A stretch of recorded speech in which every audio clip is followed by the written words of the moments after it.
Sessie 5, Maconomics, the outlook post-COVID in our main markets. I'm going to ask Wandile Sihlobo.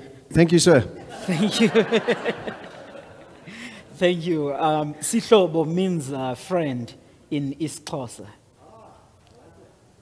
Good things. Thank you. Good afternoon, colleagues, and thank you again for the invitation to SAMEC and all of you. I know that our session is the bridge between the game drive and the conference. So I'll try to make my remarks very briefly. I come from the Agricultural Business Chamber of South Africa, AGBIS. Many of you in the audience might know we are an association of agribusinesses. SAMEC is one of our great members.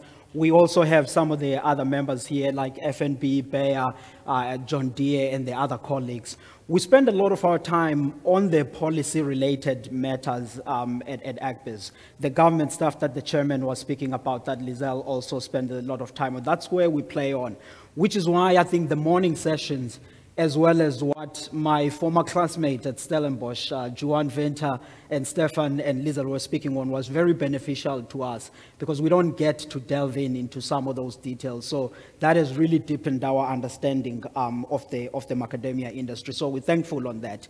Now, the quick remarks I want to make on the macroeconomic space is really to say what's going on globally. We've heard a lot about what's going on in your farming entities as well as the industry. So I'll speak on what's going on globally just very briefly, what's going on in a macroeconomic space in South Africa, and also I think I will end with the policy space, which is where I think it's crucial for this sector. And globally, I think, all we can learn is that we've recovered this year. We are in a relatively better place, and everybody knows this information. And this is what we see here on these blue bars that you are looking at. Last year, everybody had a tough time in the economy, just generally. And that's what you see with that red bar on where all of these economies were. There's a number of things that enabled the world to go forward this year. Obviously, the higher rate of vaccination has been one of those, but there's a lot of money that various governments have also put out. In the US, there were all of these unemployment schemes that were put to the general public, and that assisted, especially in industries like agriculture, on boosting the household demand that we all depend on that. And I think that has assisted a great deal, but also commodity prices have recovered, and that has supported many economies, and South Africa has also been one of those beneficiaries. But this launch is only ending this year, because if you look at where the numbers are sitting at globally into going in 2022, the economies are slowing. And there's a number of things that are contributing to that. But fundamentally, what's happening in China with the Chinese economy slowing now as the government is intervening more within the technology companies, but also the United States having pulled back some of the household incomes that they were giving to various people, and the commodity prices also slowing, is one of the things that is contributing to that slowdown that you see in next year. But fortunately for us in the agricultural sector, I don't think that is one of the things that will influence the demand for our products. Even for high-value products like the macadamia side, we still think that the demand in all of the markets that you participate on, it will remain fairly strong as you go into 2022 and even the years before, after that. So I think we are in a good space in as far as the demand is concerned. But obviously, this is also important for South Africa in as far as the macroeconomic side. Advocate Gerinel was speaking about the crime in the country. And I think that when the economy is slowing in South Africa, that's one of the things we need to be worried about. Because next year, we will be growing at a far lesser rate than what we are growing this year. And obviously this year, while the numbers are looking better, we are not seeing the livelihood improving. So all of these socio-economic and political conditions in society, I think they will be with us for quite some time. And I think the desk that you are starting at SAMEC is one of the important ones in ensuring that at least the security in the industry, which is key for investments, is one of the things that we will have. And fundamentally for South Africa, I think what has given us growth this year is really these light bluish bars of the higher commodity prices, as you all know on the trade numbers that you've been watching coming through. Next year, that launch is going to be over. Where commodity prices are expected is on those small purple bar, which is basically means that the prices will be coming off on these levels that we are in. So even many people that were saying for the money that we've got from the mining tax, use that for basic income grant, use that for all of the other things.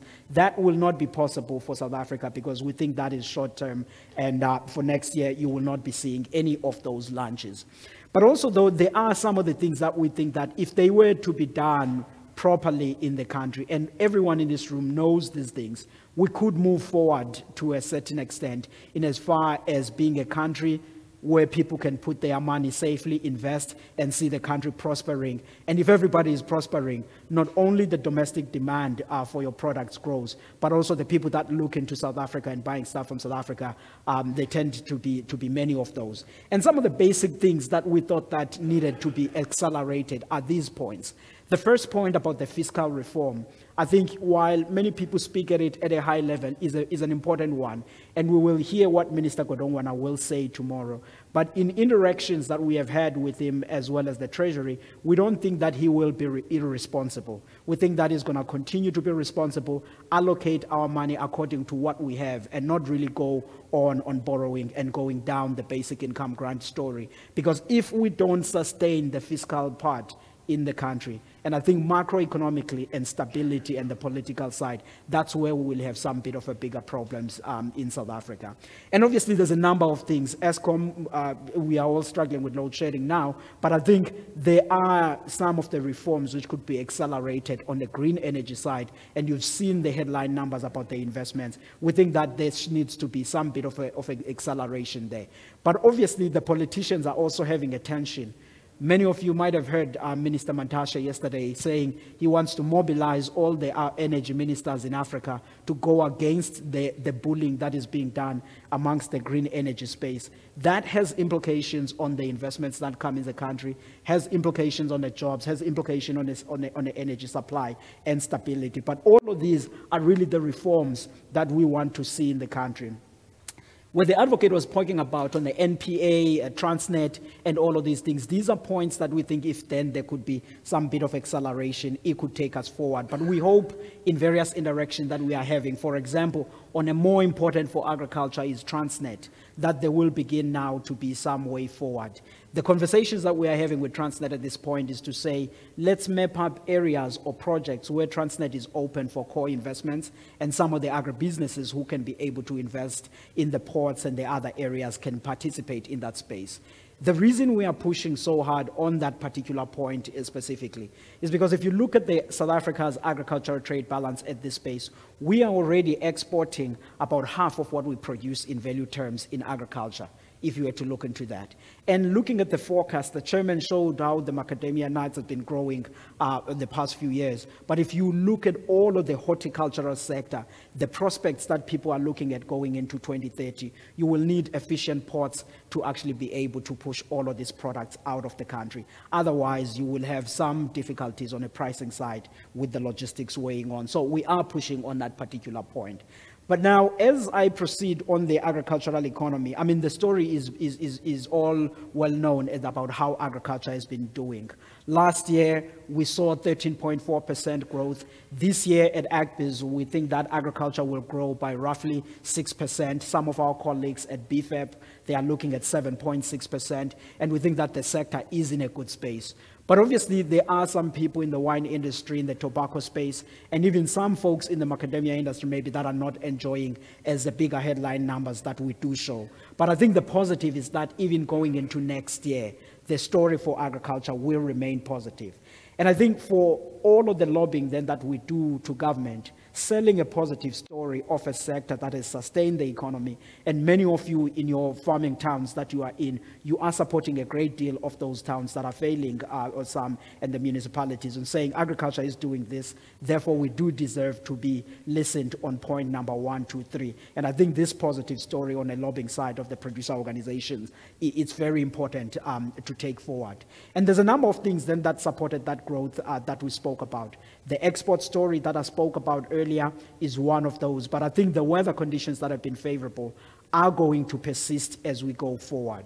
The numbers we have, all I need you to focus on in here is these dark bluish bars. And the key point there is only that The forecast now of a La Nina for this year, between this month going on into February next year, is averaging at around about 60%, and we're already seeing those good rainfalls. But obviously, the risk is always the hail and the other things that might fall. But in general, we think that the weather conditions will remain solid in supporting our sector.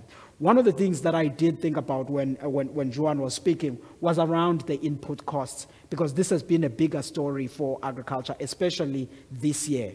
I mean, there we show few of those fertilizers having increased by plus 50% on a year-on-year basis. But if you were to look at the specifics and the agrochemicals, those prices have risen significantly. But I think what's positive is that if you look into February next year, our expectation is that you could see those prices falling again double digits, because the only thing that has sustained fertilizer prices at those levels were the higher gas prices, constraints in the production side, higher shipping costs, all of which are expected to decline. So I think those higher input costs of this year are temporary, but general agricultural global prices will remain elevated, because that La Nina, for the likes of South America and the others, it does mean that they will have a poor crop, and then on a net basis, then you will see global commodity prices remaining somewhat really elevated. Now, in the last point here that I want to make, which I think is more important one for the organizations like SAMEC and the others, it's around the policy space, because as agriculture was doing well, there are a number of about 4 broad things that at AgBiz, as well as a number of our members that we've spoken with, are seeing as the key things that have constrained faster growth, and we think that we should be focusing on these particular points more. And the first one, which really came up on many people that are on the input producing side, are those few points of the inefficiencies in the state system. If you think about the biosecurity stuff for folks now outside of this industry, but here some of the your suppliers around the Act 36 about the registration of certain chemicals that are needed for the sector to maintain the competitive levels is one of those key things that we think that is constraining faster performance on this sector. The infrastructure cannot be overemphasized. I think it's a big one for agriculture. Either you're thinking about rural roads, the water story, but I think more fundamentally, again, it goes back to the point I was making about the ports and Transnet, and for facilitating our export activity. And I think that's the bigger risk that we should be increasing a lot of our focus there. And that's the point that we're also getting in the interaction with a number of our members. The security one, the advocate spoke about that, Lizel spoke about that. And again, from an AgBiz side, we think it's a good move to have that crime desk that will deal with all of those things, because that is constraining investments, not only in your industry, but in the sector in general. And those key points, that's what many people are raising when we were talking with across the country in South Africa.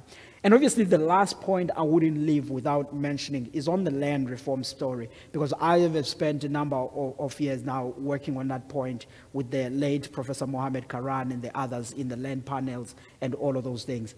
What we can say there is obviously that still constrains the growth, and it still causes some bit of inefficiencies on our system. But what's positive is that in discussions that we are having with government, and in discussions that we are having with some of the ANC people, it is possible that in the next year conference of the ANC, they could emerge with a different policy in as far as the land reform is concerned. Everyone, to an extent, has seen the limitations of expropriation, have seen the uncertainty not only on agriculture, but on the economy in general that it has caused.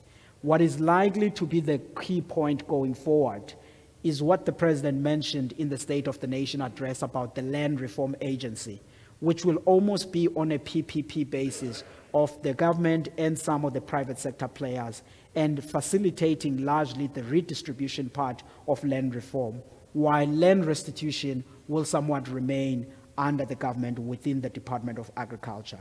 That could be a game changer in as far as the sentiment, but also bringing efficiency on the delivery on the land redistribution side. So I think as we look into 2022, listen to what the ANC will emerge up with. That's the view that we are getting from various interactions with them.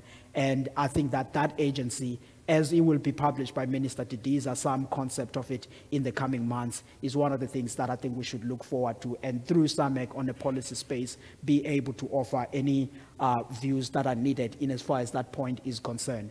And there's a last point that I want to speak on just very briefly, is the story of the master plan, because that's what the government policy at this point in agriculture is, to say to grow the sector, they want to utilize the master plan. They've engaged with a number of commodity organizations, and now at a national level, it will be signed off at the end of this month. And thereafter, they will engage intensely with the provinces and various farmers in various districts. I do think that if they do contact any of you and you have the capacity to participate into these joint venture approaches that they would come up, it is worth emphasizing participating on that. There will be some financial budget that will back it. It's not just going to be only the words that you do see there, but obviously the efficiencies will differ from town to town, as we all know the failures of our local government across the country. But all what the master plan seeks to do is, again, inclusive growth and also transformation, which means inclusion of more black farmers. And at SAMEC, you already have excellent commercial black farmers that were shown here in the earlier session. And I think it's those type of joint ventures, leveraging on whatever capital that the state will make possible and your skills. And I think that's really what we need to take forward. And obviously, these slides will be made possible, will be made available to anyone who wants to read and see the details of what are these interventions from land, from skills, and all of those things that are needed. And as a closing slide, again, I want to go back into this particular point, because these numbers from BFEP, for example, it's the story of the logistics. If you were to look at a number of the horticultural products that they've mapped up together here, and you look at where they say by 2030 will be, and the volumes that we will need to ship up of our ports. And out of the 113 countries that were mapped by the World Bank about 2 months ago or so, the South African ports were the bottom 3. The Port Elizabeth one in the Eastern Cape, KZN, as well as on the Cape Town one. And if we are expecting then that much increase in volume, and obviously within your industry, the numbers also will be getting more aggressive. I think that in line with opening up more markets, prioritizing China, India, the Middle East, we also need to be thinking about how do we think about the logistics within our domestic ports. And that's the point that I think we need to be putting more attention on government. As my last slide, I wanted to just give a flavor of what do we think about at the Presidential Economic Advisory Council in as far as the agricultural policy and the action things that we do think needs to happen. At the presidency, what people are focusing on, we're endorsing the master plan to be the key thing for agricultural policy. And one of those points that we are discussing again is that acknowledgement of the EWC in as far as the land policy. And obviously, Mr. Nell's point about rural crime is also one of those that we have acknowledged that it does hinder the stuff. And as a lastly, the agricultural finance is one of the things that we'll begin to think about more, especially on the wake of the land bank and the other issues to bridge up that transformation gap that we do need in the sector. But I'll stop there now, and thank you so much, Mr. Chairman, Lizel, for the opportunity.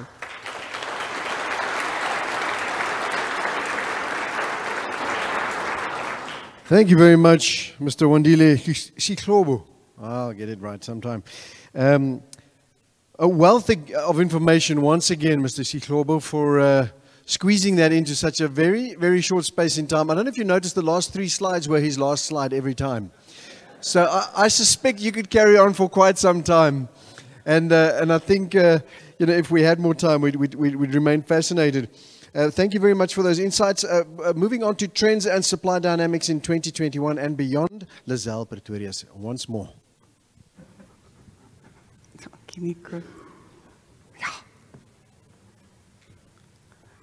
Good afternoon again, everybody. I'll be quick. I think we're already joined by my colleague, Gillian Lang, who is the CEO, newly appointed CEO of the World Macadamia Organization. So my aim is basically to set the scene, where after Gillian will put you into more detail in terms of the World Macadamia Organization. So I felt let's start first with production. What's happening? What's the forecast? How did our prices look during the past few years, as well as where do we export? Our chairperson spoke also vaguely about it this morning, the export statistics. And then how are we going to stimulate demand ahead of supply? So if we look at the world production, you will see in the past 6 years, that there was, I want to say, a steady increase of production. The last 2 years, not the best years in terms of volumes that was produced, not only I think for South Africa, also a few other countries. But you would see it's a very steady increase, it's not a rapid increase yet. But what we do know, and if we look at the INC statistical reports, it shows that for the past 10 years, the world production increased by 45%. So that's one aspect we know. And the second thing, I think our chairperson as well as John Winter touched on it, we really have a bulk of trees young under, well, our record show at this stage, below 5 years old, we've got about 48% of the industry. So what we do know is that there is going to be an increase in production coming forward. So the question you might ask is, so what are you guessing in terms of what will be the production? And that's extremely difficult because at this stage we don't really have a model to use. But this is currently what we use as our best guess. We see here that in the next 5 years, we're estimating that it will be just below 600,000 tons globally. I think what's important to mention here from SAMEC's side, what we've started with in October is we've started with a tree census to see firstly mapping our orchards as well as identifying the ages of trees. And the main aim is by next year to have at least some idea how can we do a yield modeling to closely, more accurately forecast what we foresee for the future. And this is essential if we want to make sure that markets are ready, whether it's new markets, current markets, we're going to need to have this in terms of a better picture going forward. So if we look at this, I think it's also important to say what happened with prices. You know, how did we do if you look at the past from 2016? Now, it depends how you look at this graph.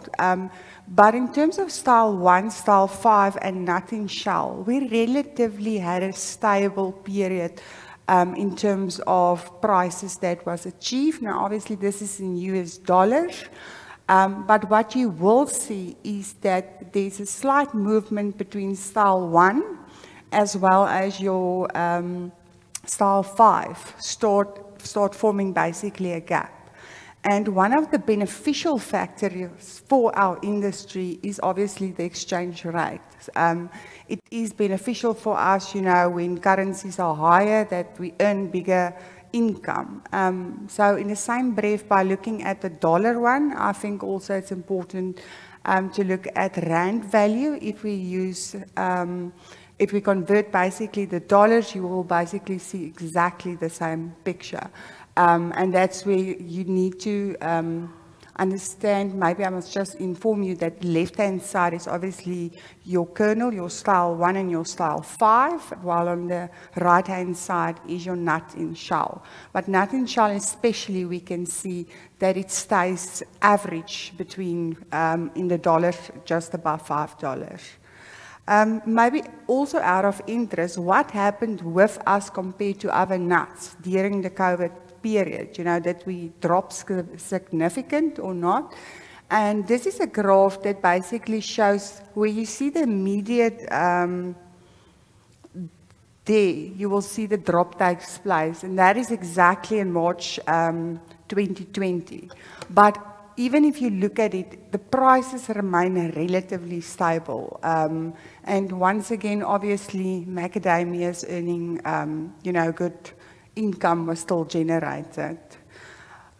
In terms of our exporting, last year 2020, I think it's quite interesting as well. I thought it was other ways around, but once we started looking at it, we exported 55% in terms of kernel and 45% of nut and shell.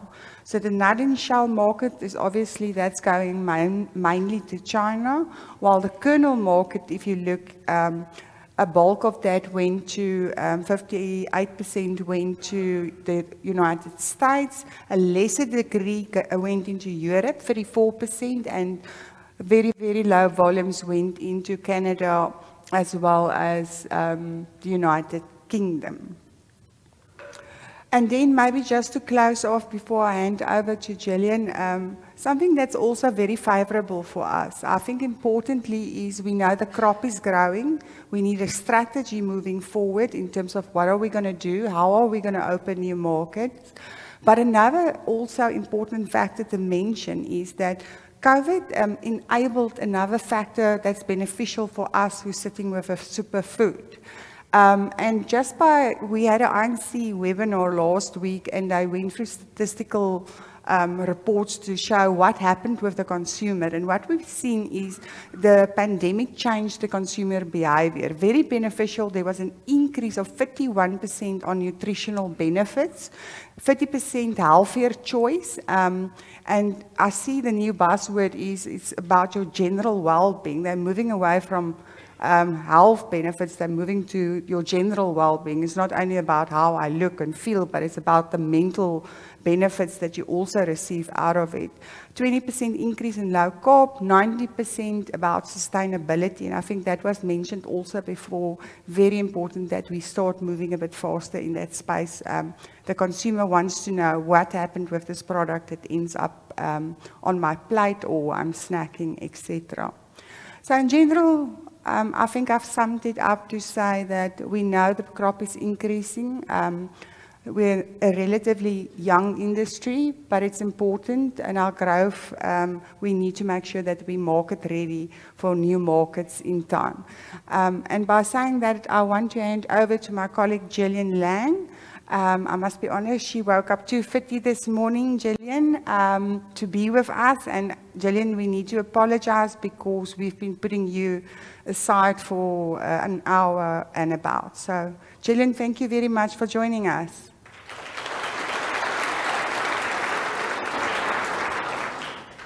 Hello, I'm Gillian Lang, the CEO of the World Macadamia Organisation. It's November 2021 and I thought I'd give you an update on where we're at as an organisation and what our priorities are going forward. We are the World Macadamia Organisation, here for the love of macadamias. I know how much love goes into creating your amazing superfood, and we want to give it the best of opportunities. Also, when I talk to people in my day-to-day life about macadamias, the most common response is, oh, we love them, and we want to build that love too. We have an emblem for the World Macadamia Organisation, and each element of it has meaning. The outer circle and the 4 dots represent the world in the 4 corners of it. The 3 circles in the middle represent the wonderful macadamia, and the leaves represent newness and growth, that we're a demand generation agency seeking new consumers and new growth. You may be wondering, if we're so loved, why do we need a demand generation agency? And the reason is shown here in this graph. There is significant growth forecast in the supply of macadamias. As an industry, you'll be really aware that it takes between 4 and 7 years from when you plant a tree to when you produce a commercial volume of nuts. And this gives us a good sense as to what the supply is likely to be in the future.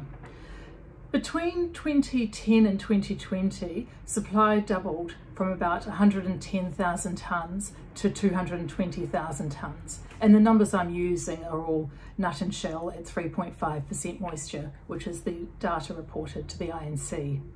It's expected to double again, this time in about 5 years, and triple in 10 years. So our challenge is to not only ensure that there's healthy demand for this new supply, but also that we retain the premium position that we enjoy. We're expecting over 600,000 metric tonnes in 2030. So where are we at? We incorporated in Singapore in September 2021. And we chose Singapore because it's a central location, it's independent from producing countries, and also there's a favourable tax status for our type of organisation. We have 6 countries on board at the time of incorporation: South Africa, Australia, Kenya, Hawaii, USA, Guatemala and Vietnam. And we're having the elections in November to determine our chair, vice chair and directors. And our year 1 activity planning is well underway, and I'll share some of that now. The positioning territory we're exploring is where healthy meets luxury in a natural way. focusing on the great health and wellness attributes, premiumness, and our inherent naturalness. This is a territory full of opportunity. We have chosen 3 areas for focus of demand generation. The first one's China, and in particular we're looking at increasing frequency of consumption in China, so getting the people who are buying them but only having them maybe once a year to have them more often. Secondly, we're looking at the plant-based space and the whole food space, and looking at this group of consumers who are choosing to eat less dairy and eat less meat because they're concerned about health, the planet, and also animal cruelty. And we're not just looking at vegans, but also what we call flexitarians, people who do still eat these products, but are increasingly wanting to include plant-based foods as well. And thirdly, we're looking at India. And in this area, we're looking at gathering information to seed the market there. India's a big nut market, but not so big for macadamias, and also has a significant wealthy population. Our first activity will be around nut and shell in China. It's about bringing emotion to macadamias in and around family moments relating to festivals. And we'll start with Chinese New Year and then look at repeating that emotional moment for other key festivals. The repetition is a way of bringing frequency, and we call it ritualization. We think there's something really interesting in the sensorial experience of nut and shell, and we'll be looking to explore this more. We'll be announcing it to the trade in mid-January and then with consumers in late January. In addition, we have a range of enabling activities. The first one is around product standards and creating a global standard for macadamias. By doing this, we can ensure that we're meeting the needs of customers and consumers over time. The second is around positioning and making sure that we create a global positioning platform. My favourite global positioning platform is Avocado Fruit of Life. What is macadamia's equivalent of this? Then we'll be looking in the area of health and wellness. What are the benefits that we want to shine a light on, and how do we help consumers find out more when they want to? And lastly, data collection, collating industry data and creating a roadmap going forward. All of these activities will together strengthen our industry and help underpin the growth ambitions that we have. So in summary, by coming together as an industry, we're able to create new demand, and not all demand's the same, so we're after the best kind of demand. We're able to shape and own the story for our wonder food, and we're able to protect and build our premium positioning. My sincere thanks to the industry for getting us to this point. I think it takes great foresight to invest in your future, and we'll deliver a strong industry with this investment. Thank you.